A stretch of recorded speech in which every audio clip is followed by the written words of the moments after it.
Hey, this is Frank McLaughlin from McLaughlin Lofts. I've got a couple of friends visiting from South Carolina. Brand new in the sport, just starting out. You guys want to introduce yourself? I'm Dylan. Nice to meet you. My name is Brent from South Carolina. And I'm Guy from Landing Strip Lofts. Guy's a huge help for me, works with me, and just my right-hand man. We're gonna do a little video here today. They have a list of questions they'd like to ask me. I figured we'd run the camera and answer the questions and see where this takes us. Hey, we're gonna get started with some question. We have Brent and Dylan here from South Carolina, and they brought a list of questions about. They're actually brand new to the sport, and they brought a list of questions. They'll be racing in one loft races coming up this fall. Alrighty, Frank. How do you select breeders for one loft racing? Well, with me, I like to see pigeons that have like a long line of winners behind them. If you have generations of winners, usually they're going to continue to breed generations of winners. My pigeons, I usually mix with several bloodlines and major winners, top pigeons.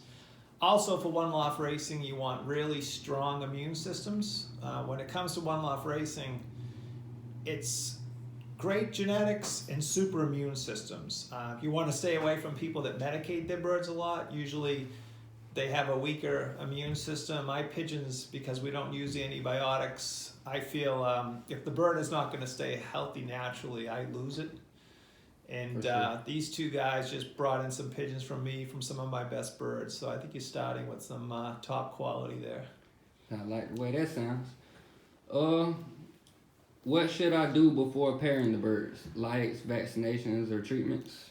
So with the pigeons, what I do is usually I run the lights for 2 weeks before I pair them. It kind of gets the pigeons to think it's summer. And you had mentioned you don't have electricity in your loft, but you might be able to run an extension cord. And I just leave the lights on 24 hours a day because we start pairing in winter. And the hormones get going, the system gets going. They think it's summer, they want to breed. Mm-hmm. I also vaccinate the pigeons for paramyxovirus and salmonella before breeding. I vaccinate all the pigeons once a year, but your pigeons, for me, they're all vaccinated. They're ready to go, and I worm them. I worm them with like a moxidectin. I have some information on my website, but I can send you what you need. But I'll also worm them again before you get them. Mm-hmm. And there's really nothing else to do. Many of the lofts, they run the birds through a health program. They call it like a preventative medicine. Like you can't give antibiotics to prevent something. Either it has something or it doesn't. I'd rather breed from pigeons that don't have anything with good natural immunity. So with me, I run the lights, I vaccinate, I worm them. The health is there. They're genetically and naturally healthy, and then we pair them. All right. Let's see. Do you keep the birds in individual pens, or do you do open loft mating when you're pairing? So for me, years ago, maybe 15 years ago, I decided I was going to do more individual pens. And I thought, I'll put all my best birds in these. They were maybe 2 foot wide by 3 foot deep by 6 foot high. They weren't small, but they weren't huge. And I wasn't getting the results from the pigeons. I just think pigeons are more of a community animal. They're a flock bird. Mm-hmm. I think they're happier in groups. And so since then, I breed in small breeding sections. Like I'll have a small team of birds in a breeding section. And I think the birds raise better babies. They're happier in a community. That's more back to nature. So again, individual breeding pens, it's good if you want to guarantee the parents, but should you raise a champion from a small group of birds, you can easily do DNA on the breeders and, if you had a question of what it was bred from. But for me, I think breeding them in a group environment, I think they're happier, they're healthier. That's more nature. I try to think back to nature. How are they in nature? Nature, they're in a group. So I think it's better like that. For sure. And do you suggest pairing the breeders, or do you let them choose? Well, when you're starting out with the pigeons, again, back to nature. We talked a little bit about it last night. I think that if you let them choose their own mate, they're happy with the mate. They're more excited about breeding. They tend the babies better. Many of the top Belgian fanciers, they let the pigeons choose their own mates. And I do the same thing. I'll throw a small group of pigeons in a section, whether it's 5 cocks and 5 hens, and let them pick their own mates. And more often than not, my best breeding pairs have selected their own mates. And I talk about it's a difference between having like an arranged marriage or finding the girl that you're totally in love with. You're going to be much more enthusiastic about For finding sure. the girl you're totally in love with than just, the one someone selected for Yeah, you. that makes So perfect sense. I would, starting out the way you're doing it right now, let nature take its course. Let them pick their own mates. I think you'll be Okay. really pleased. Okay. Inbreeding or crossing bloodlines? A lot of people, they start in the sport and they start, they had like a 11th grade genetics course and they hear inbreed, line breed, and then outcross. That's how you get the superstars. But with pigeons, cross them, cross the different bloodlines. Let the different bloodlines, all the different genetics, meet, and you'll find in the racing pigeons, most of your top breeders of all time in the sport have been total crosses. There's rarely been an inbred pigeon that's been a game-changing pigeon. They're always a crossed pigeon.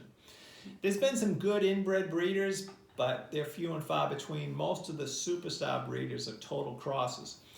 So if you talk to the real superstar Belgians, or even myself, you want to pack as many unrelated champions in the pedigree as possible. If all the grandparents are stars and they're unrelated, your chances of breeding great pigeons are better.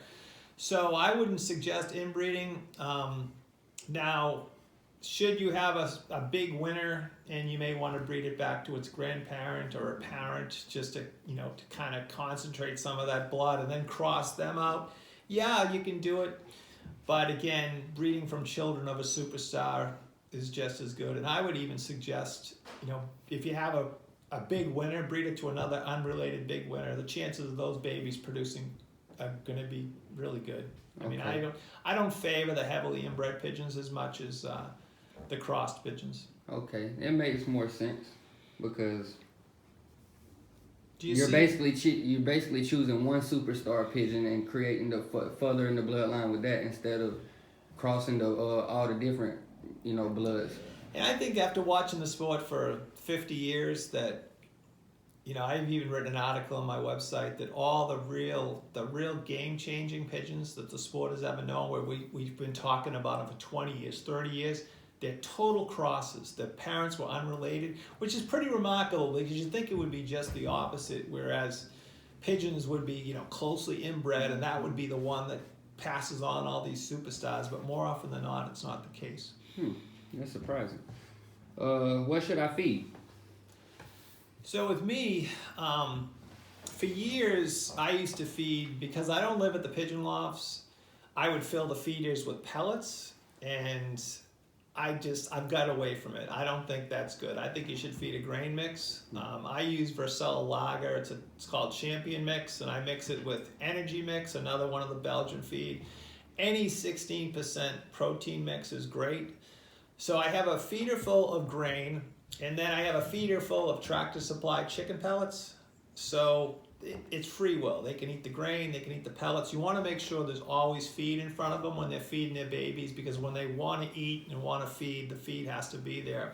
I don't believe in really just feeding them, a couple times a day, unless you can never miss a feeding if you're going to be feeding them, because those babies are growing, you can see them grow from morning till night, so you can never miss a feeding.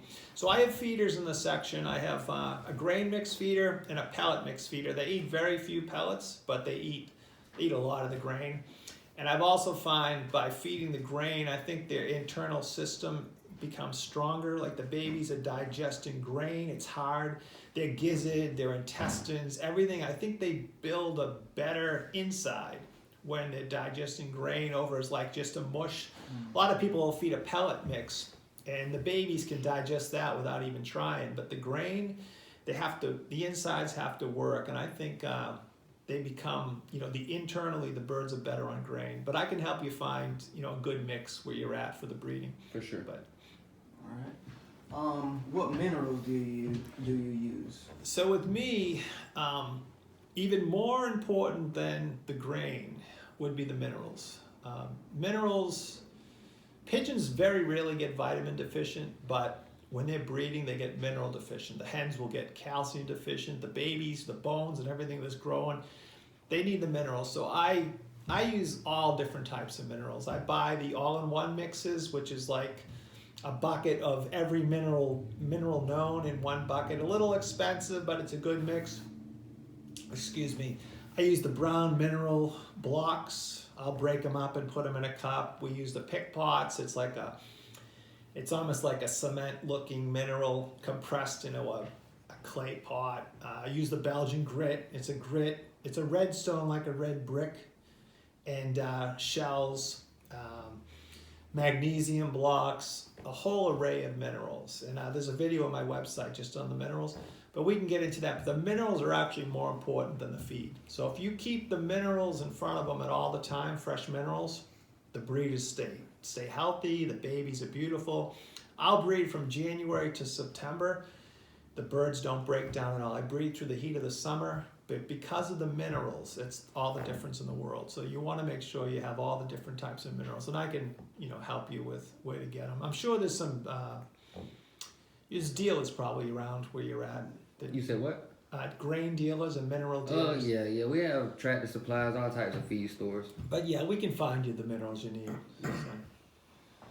So what do you put in the water for the pigeons? Now with me, I started years ago. Everybody used to use a lot of antibiotics, and so 10 years ago, I just went with natural products like apple cider vinegar that it'll acidify the gut, and like good bacteria loves an acid gut and bad bacteria hates an acid gut. So I would put like an ounce of apple cider vinegar in the water a few days a week. I would use an oregano product, which is really, it's like an antimicrobial. And I would do that a few times a week. And then I would give them vitamins a couple times a week. My favorite is Red Cell. It's a horse vitamin. I'm not sure if you're familiar with it. It has a lot of iodine in it.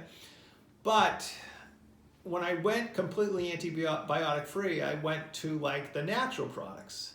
And then the last few years, I stopped using the natural products. I'm thinking, do my birds need these natural products to keep healthy? And now it's just water pretty much all the time. And I give them the Red Cell maybe once a week, the horse vitamin Red Cell, but it has a good iodine in them. Maybe a powdered vitamin and chicken electrolyte from Tractor Supply once a week, but nothing special. Okay. I don't look for crutches now in the water. It's more just natural and grain, water, a little bit of vitamins, minerals. That's all they need. All right.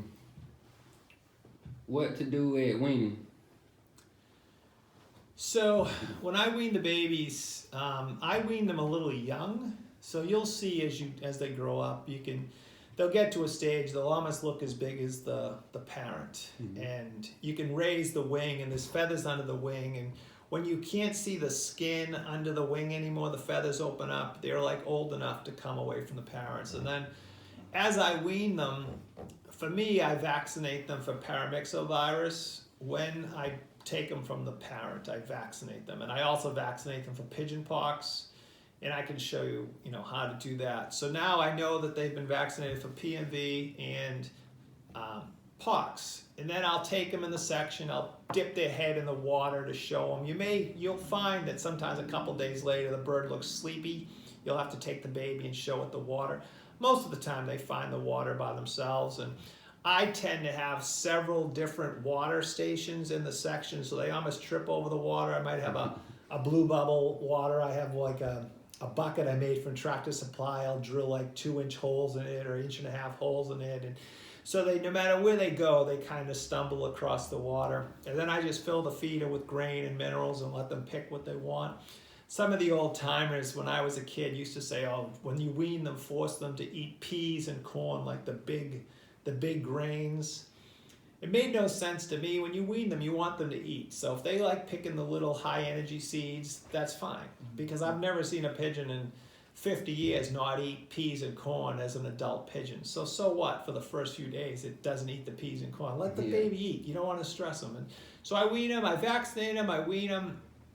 As I wean them, I vaccinate them.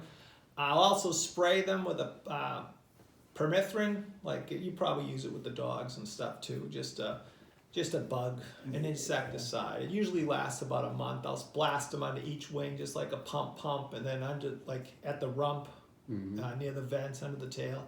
Okay. So they have no parasites. And that's pretty much it right at weaning. And then 2 weeks later, I'll vaccinate them again for, say, a paramyxovirus, little over 2 weeks. One of the famous Belgian vets said to me that if you vaccinate them too soon, like if you vaccinate them for paramyxovirus less than 2 weeks apart, you can hurt the bird. So I always wait a little longer than 2 weeks. Then I'll wait about another, now they're say 6 weeks old, I'll wait another week, 10 days before I ship them to the one loft race. So now the vaccines have kicked in. They're a little more mature, they're eating, they're fighting, they got a perch, they're not so much as a baby anymore. And then I usually instruct the one loft race to say, this is what I did. I vaccinated them on this date, I vaccinated them this date, please don't vaccinate the birds. And if you send it all to them what you did, hey, it saves them a step. If they don't have to worry about vaccinating your birds, it'd be like they're dealing with hundreds of pigeons, so you always come out of the box, hey, this bird is vaccinated, it's sprayed, it's ready to go.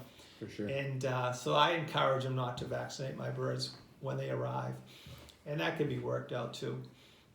Alrighty, well, that leaves us 2 vaccinations. Yeah, we touched upon, now I buy my vaccines, Global Pigeon Supply. So, but a lot of the vendors have them. And the reason I use Global, they're local and they deliver my feed, my minerals. I'm blessed because I don't have to pay shipping. When you have 50-pound bags of grits and minerals and grain coming, to have it shipped would be Gets up there. would be crazy. So when they deliver the feed, I have my vaccines and stuff delivered. But you know, there's plenty of places that sell them, so you can get the vaccines, and I can help with that. A lot of the vaccines you need a referral, because of just, you know, they come to the country, and we don't want to get into that, but we'll talk about it. That you'll need a referral to get certain vaccines, and I use the combination vaccines, and I alternate different companies and different brands and different combinations. Like when I wean my babies, the first round I might hit them with paramyxovirus, rotavirus, and then I'll follow up with paramyxovirus, adenovirus, circovirus, and then the next round I might stop them with the PMV, circo, adeno, and then 2 weeks later I might hit them with the PMV, salmonella. I change and change, they're not all the same. I use different vaccines just in case maybe one batch was bad, different companies, you never know. So I'm really adamant about the vaccinations, and that's the most important thing. This paramyxovirus, if you get it, it can wipe you out. But like the birds from me, they're all vaccinated, they're immune to it, so it won't be an issue. Awesome. And I heard you talk about when you send the birds to the one loft races. What age do you can you ship them off to the one loft race? See, I think for years I sent them too young. Like I'd send them just a few days out of the nest, so they get there and, you know, they're a little run down because they're babies, they just traveled, and then they're scared because the first couple days they're not eating and drinking a lot when they come out of the nest. So I usually send them about 7 weeks old to the one loft races, and I wouldn't worry about them losing them. When they go to these big one loft races, their birds they're with 1,000 other pigeons, and they use settling cages, and usually the lofts are in the middles of big fields. They won't lose them, but it's better to send them a little stronger than just babies out of the nest. In some cases, if you're trying to meet a deadline, you have to send babies out of the nest, and you know, you do it. And I've had super success sending babies out of the nest, but for the most part, I think if you send them about 7 weeks old, anywhere from 6 to 8 weeks old, you'll be fine. Okay. And what do you look for when selecting the babies for the one loft races? So that's where you want to send the healthiest, highest quality. Like when your babies come out of the nest, you'll see when you look at their feathers, you don't want any stunting. There's no marks on the feathers. As you look at the birds, like the birds we looked at last night, the feathers look flawless. If a baby has had a problem, you'll see like lines across the feathers, and I'll try to get pictures and videos where if it had an issue, maybe a sickness or missed a feeding, it's called a fret mark, where you'll see these lines in the feathers that the bird had a problem. So I tend not to mess with that. I might throw them on my own race team if the bird's not perfect, but I won't send it to a one-loft race. And you want to send the most vibrant, healthy-looking babies. If anything looks a little sickly, weak, they don't come out of it. Like if babies are sickly babies, very rarely do they ever amount to anything. So you're better off not messing with them. Again, race them yourself. Let them, throw them, let them fly, let them grow up, see what happens. But don't like spend a big entry fee on a pigeon like that. And again, you want them to be nice and smooth and, feel a little bit of the muscle and corky and great feather and a lot of character, tight eyes, just very healthy looking, no sound. You don't want to hear them breathe. Like sometimes you'll hear gurgling sounds or whistling, or if the bird has a respiratory issue. But anything like that, they're at a big disadvantage for the one-loft race. So you don't want to take any chances. Just the best, healthiest, best looking babies you can get. All right. What's probably one of the funnest times you ever had at a race? Wow. Well, the Hoosier is a blast. The Hoosier race, their weekend event, that's awesome. I mean, there's hundreds of fanciers from all over the country. You go from like the big cookout and auction at Mike Gannis's hunting lodge to shipping the race to the race. That's the best event in America, the Hoosier. I have a blast at the Flying D race. It's a franchise race, Paul Daniel.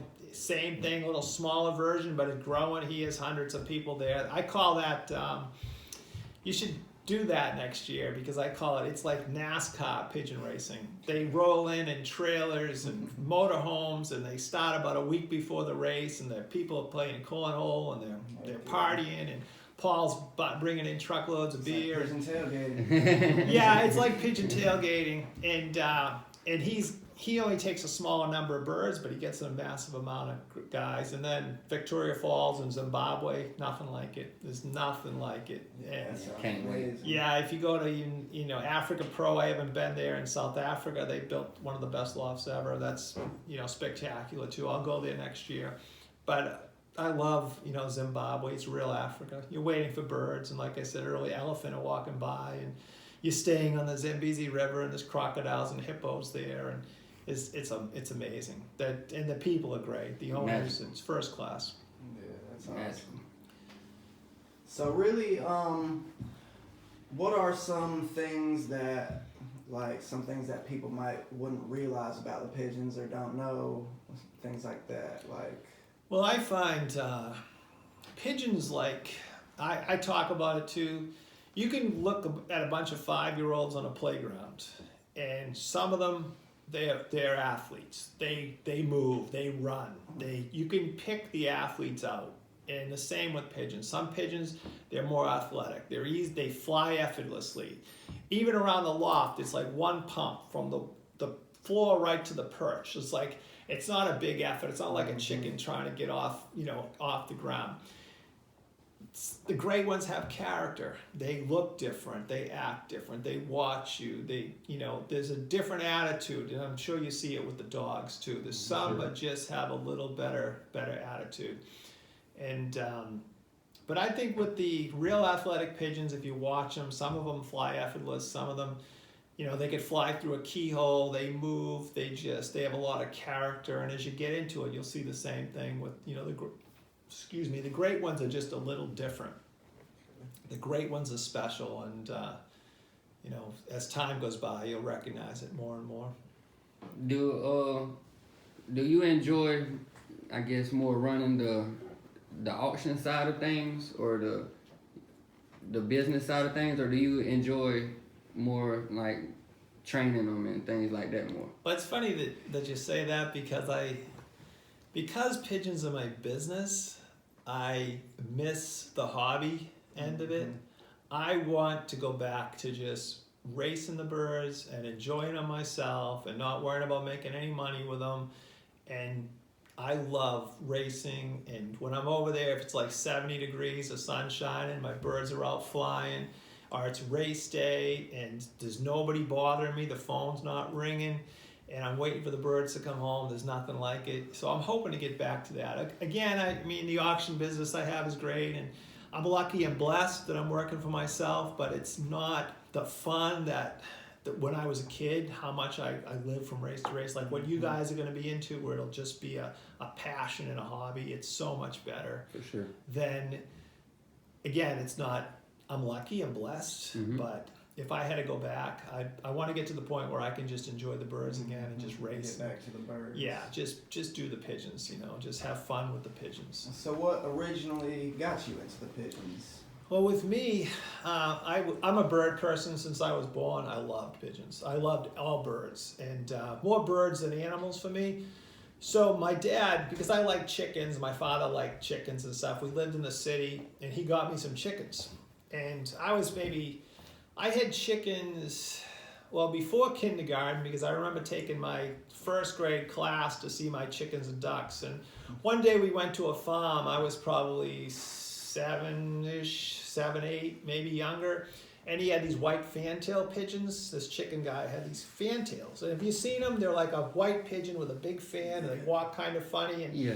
I liked them. My father bought me a pair, and because I was so tiny, they kept reproducing way up in the top of my chicken coop.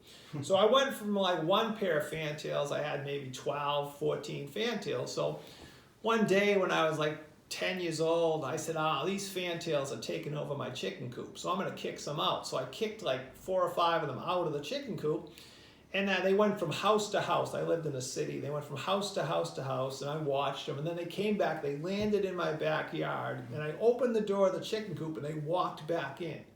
And I was like, this is unbelievable. My father came home from work, and I said, Dad, you won't believe what just happened.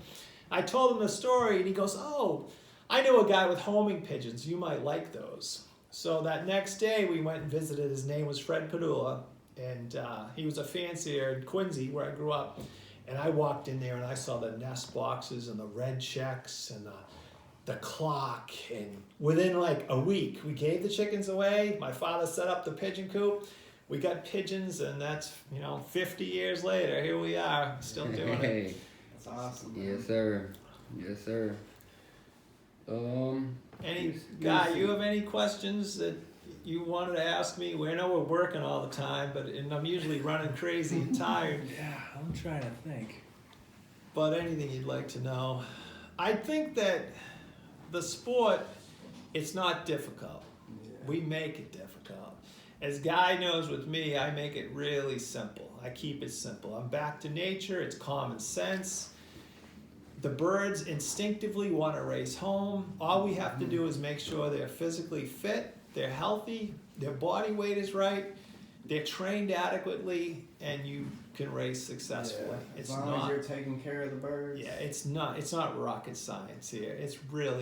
We make it way too difficult, as you probably know. Yeah, I've made it pretty difficult. We make it difficult. It's not difficult. It's really relatively simple. Now, again, I have a lot of experience, so I see things, and I usually, like I say, I have the answers to the test.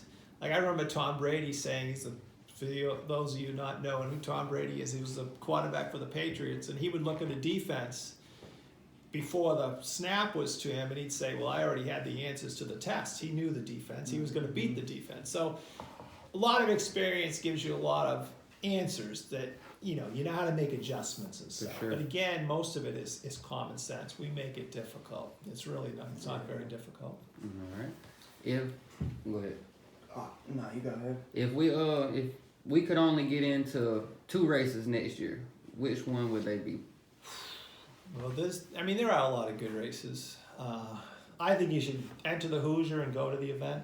I want to. Yeah, just really see it. There's a lot of young people there, and there's everybody's there. Yeah. The whole sport is there. And it's exciting. It's like, and you got a shot at winning $250,000. But just the event, the way they do it, I'll show you the trophies. They sent me some nice trophies, and they Okay. do it first class. They're really, great people, but I think you should do the Hoosier. I'm trying to, and if you want, I'm handling birds for the IF convention, so you can, so you can send a couple of your birds back. I'll handle them for you, and hey, maybe win the race for you. So Okay. that's an option too. We'll definitely do that for sure. And are y'all going to the Hoosier next year? Well, a guy just reminded me that we have the IF convention, so I'm handling a group of pigeons for my people. So I'm worried that if it's too close, like I can't disappear for like 5 Yeah, so days. we have to be training the birds and getting right them ready before for a big race. So Yeah, to disappear for a week would be a little yeah, it tricky. might be difficult. So I'm not sure. Maybe I'll fly out the day before, go to the race, and then fly back and just time it so I give my birds a couple days off. But I don't think I'd be able to go the whole event. But we'll see. Okay. See how the race falls and see how the convention race falls. All right. Yeah. Do you have any? What's like your craziest pigeon story? Do you have any crazy pigeon stories? Well, I've been doing it a long time. I think when I was a kid, my father was into bird dogs. So what he did was he used to buy the best bird dogs.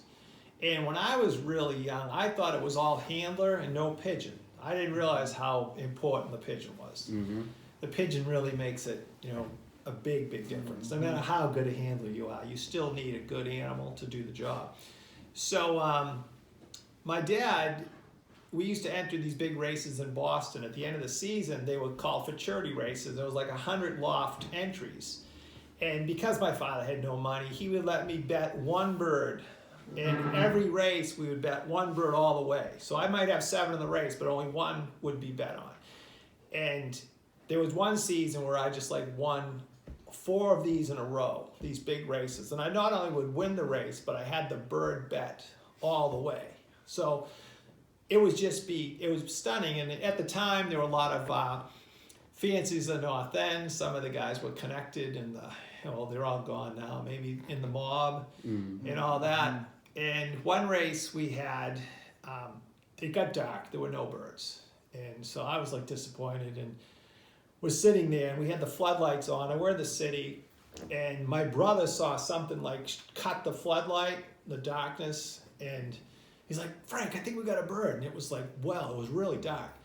So I look out and I see the bird fluttering by the neighbor's yard, and then it flew over and it grabbed onto the front of the loft, like the flight pen aviary thing. It was hanging on, and it was dark, and the floodlights didn't work that well. So I go get the bird. I had to take the rubber counter mark off the leg, and I put it in the clock, punched the clock, and it was late, maybe 6:30 at night. It had been dark for a while.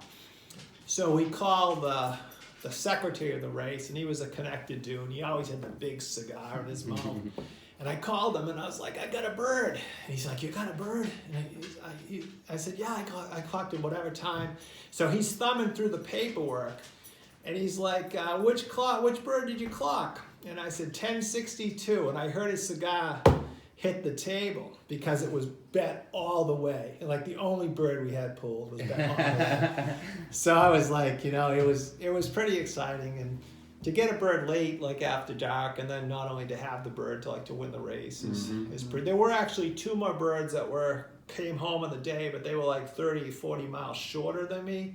So my bird flew the longest. But those birds came in right at dark too, but they were way short. That's amazing. But there's been a lot of good stories. I've been lucky. I've traveled to Belgium and spent a lot of time with Tony Malucci, who was a famous American pigeon fancier, probably the best American pigeon fancier ever, and had a lot of fun with the travel and the birds. But again, I've been blessed with the pigeons. That's what I'm excited about, is the travel, just experiencing different cultures, and even like this, man, being invited back to your house, sitting down, talking about it, It's good. It's good you're in it. I mean, I've been blessed with the sport, and you have friends all over the world, and it's kind of funny when there's always pigeon people. A few years ago we went to Zimbabwe, but we stopped in Dubai because we had a layover, and I said to my wife, if we're going to be stopping in a layover, let's spend a day in Dubai. When are we going to get to Dubai? So my wife was posting pictures on Facebook.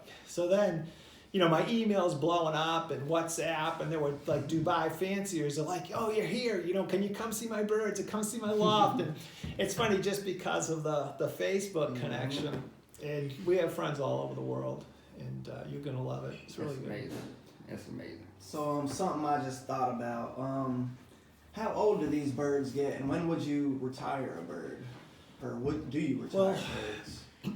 With me, I raced them. Years ago, we didn't have so many hawk problems, so I would race a pigeon 4 or 5 years. And sometimes I've had pigeons had their best seasons of their life as 4 and 5 year olds. And the reason I think my birds would do so well as 4 and 5 year olds is because when I race them, I also rest them. When they work hard, they need to rest some. So I don't push them and push them and push them and burn them out by the time they're 2 years old. So my birds can race a long career, but I think they can race to 4 or 5. Breeding, 10 years. Some of the cock birds, maybe more, 15. I've had hens, 10 years old, breed superstar babies, like champion. It's very similar with the dogs. How you Is just that can't right? overwork them. The more you work them, the more you gotta rest them. Yeah, I think that's the biggest mistake people make with the pigeons is nowadays you see very few mature pigeons racing. Most of the pigeons are 1, maybe 2 years old, but the people, they push them and push them, and they'll race on a Saturday and they're back training Sunday and Monday. And I have a thing on, for years I try to figure out rest, like when I give seminars, how do I talk about rest? How do I quantify it? How do people do it? And then I realized, you know what? For every 2 hours on the wing, 1 day of rest. So then people can understand, okay, my bird flew 6 hours on Saturday, so it needs to rest Sunday, Monday, and Tuesday. So now it's okay again, and then I can start. So then people will have like a way to know how much to rest the bird. If my bird flies 10 hours, it stays in for 5 days. It doesn't do anything for 5 days just to recover. So, and I find it really works well. Extends their career, extends the racing career big time. For sure. Yeah, it makes complete sense. For sure. I know we gotta. Well, we'll shut the camera off. We'll keep talking, and but again, it's a pleasure to have you guys come. I'm It's a excited. pleasure to be invited. It's nice. I'm sitting here with 3 young guys in their 20s that are going to be the future of our sport. And For sure. One's already super successful, and 2 will be very successful before we know it. So it's good. But if I can help, if anybody has any questions, always feel free. Even YouTube or you guys know that you can always ask. Yes, Thank sir. you so much. All right. Yes, sir. It means a lot.